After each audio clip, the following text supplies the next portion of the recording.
Bismillahirrahmanirrahim.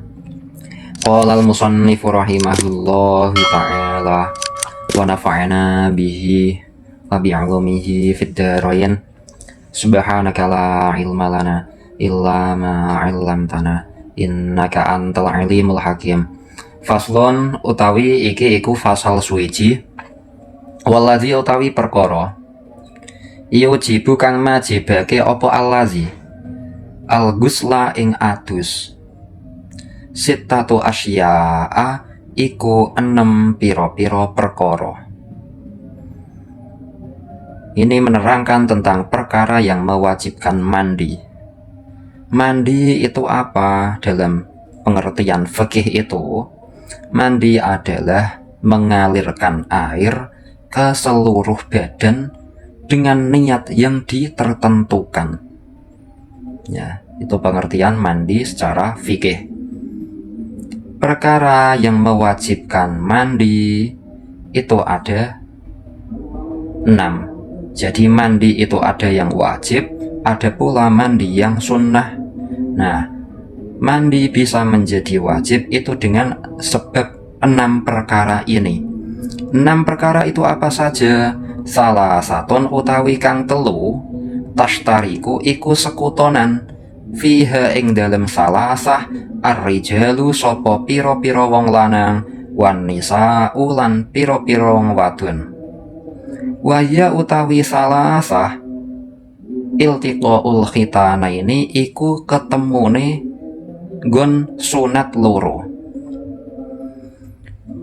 Dari keenam hal tadi, yang 3 itu dialami oleh lelaki dan perempuan, dan 3 lagi nanti dialami khusus untuk perempuan saja. Nah, 3 hal yang dialami lelaki dan perempuan itu apa saja? Yang pertama adalah iltiqaul khitanaini, atau bertemunya tempat sunat. Tempat sunat itu apa? Ya, alat kelamin 2 itu lelaki dan perempuan bertemu, alias jima, alias HB, hubungan suami istri gitu.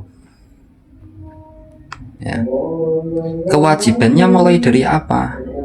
Ya, ketika bertemu tempat sunatnya tadi, ketika hasyafah itu ya yang ujungnya zakar itu, ya, ujungnya alat kelamin lelaki yang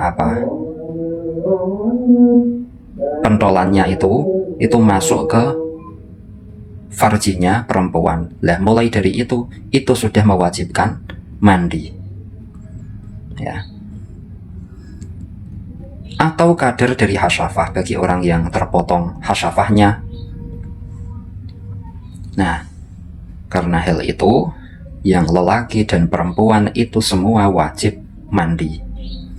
Ya.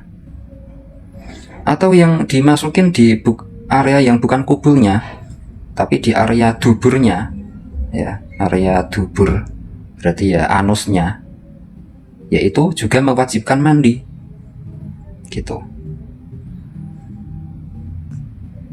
Terus bagi jenazah, ya, bagi mayit, kalau mayit sudah dimandikan, mati, sudah dimandikan, sudah diwudui juga, lalu di jima mayit itu, wala'iyadzubillah, maka si mayit itu tidak wajib lagi untuk dimandikan. Tidak ada kewajiban memandikan mayit itu lagi. Ya, tapi yang hidup tadi, yang memasukkan itu ya yang wajib mandi. Terus kalau khunsa atau waria itu bagaimana? Kalau khunsa pembahasannya lebih rinci seperti kemarin dalam bab wudu itu. Dalam bab ini juga rinci, ya. Kalau khunsa waria memiliki 2 kelamin, lelaki dan perempuan. Kalau kelamin lelakinya masuk ke farjinya orang lain, ya dia belum wajib mandi, karena ada kemungkinan dia perempuan. Kalau farjinya waria itu dimasukin zakar oleh orang lain, dimasukin zakarnya orang lain, dia juga belum wajib mandi, karena ada kemungkinan dia itu lelaki. Nah, wajibnya mandi bagaimana? Ketika zakar dan farjinya si waria itu sudah masuk atau dimasuki oleh yang lain. Itulah, sama-sama ada hubungan, ya, sama-sama ada jimanya gitu. Itu baru wajib mandi. Terus yang kedua adalah injalul mani, lan metune mani. Yang kedua adalah keluarnya air sperma dari seseorang walaupun tanpa memasukkan ke farji, ya, walaupun maninya sedikit, kayak contoh 1 tetes seumpama maninya, itu wajib mandi. Walaupun mani spermanya itu berwarna kayak darah, ya, itu juga wajib mandi, ya. Entah itu sebab adanya hubungan suami istri, sebab jima, ataupun tidak. Entah itu keluarnya keadaan sadar ataupun lagi tidur. Entah itu dengan syahwat atau tidak. Entah itu dari jalur yang biasa dilewati mani, ya kayak kubul, ya kayak kubul, alat kelamin itu kan biasa untuk keluarnya mani di situ.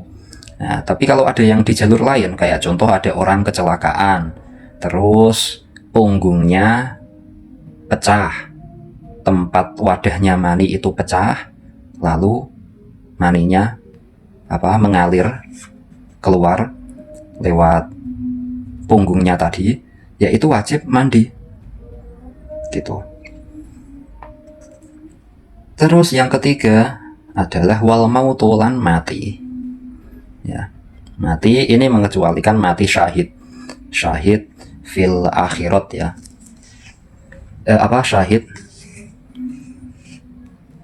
akhirat, ya, mati karena perang li'ala'i kalimatillah, perang karena meluhurkan agama Allah, melawan orang kafir, menegakkan kalimatullah, ya. Kalau orang matinya di tengah peperangan itu, maka itu dijadikan dianggap mati syahid dan tidak wajib dimandikan dan tidak wajib dikafani, ya. Lalu wasalah satun utawi kang telu takhtasu iku tertentu salasah tertentu biha kelawan salasah an-nisa usopo piro-piro wong wadon, wahya utawi salasah al haidu iku haid, wan nifasu lan nifas, wal wiladatu lan wiladah. Dan 3 perkara ini tertentu dialami oleh perempuan saja, yaitu haid, nifas, dan wiladah. Haid itu apa? Haid adalah darah yang keluar dari farjinya perempuan yang sudah mencapai usia 9 tahun, ya. Jadi usia 9 tahun sesuai dengan tahun hijriyah. Nah, kalau anak perempuan itu hitungan lahirnya ya perlu dihitung, maksudnya diketahui tahun hijriyahnya.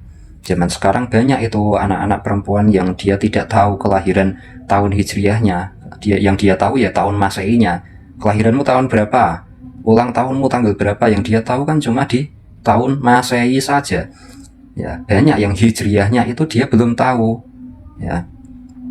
Makanya harus diingat-ingat, harus kalau bisa ya tertulis lah. Ditulis anak perempuan itu lahir tanggal berapa, bulan berapa, tahun berapa, hijriyah, ya. Agar nanti yang dibuat titik poin dalam fikih, ya, dalam Islam itu tahun hijriyah. Nah, usia 9 tahun berarti secara tahun hijriyah. Kira-kira ya SD kelas berapa gitulah, kelas 3 atau kelas 2 ya perlu dihitung itu. Apalagi zaman sekarang banyak anak-anak SD baru kelas berapa SD itu udah banyak yang mulai haid, ya. Entah itu karena faktor apa. Kalau zaman dulu kan banyak yang belum haid. Mulai haid itu ya udah usia SMP gitu. Nah, sekarang kan banyak yang masih usia SD baru kelas berapa itu yang sudah haid. entah itu karena faktor makanan atau faktor pergaulan atau faktor yang lain mungkin. Nah, itu harus diteliti. Dia sudah mencapai usia 9 tahun atau belum.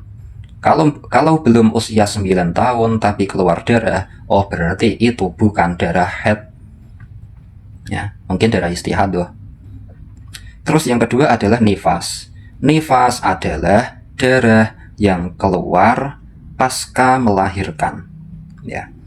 Pasca atau setelah melahirkan. Itu mewajibkan mandi. Ya. Mewajibkan mandi.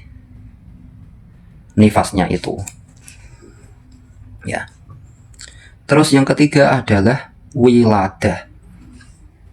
Wiladah artinya ya melahirkan. Ya. Melahirkan yang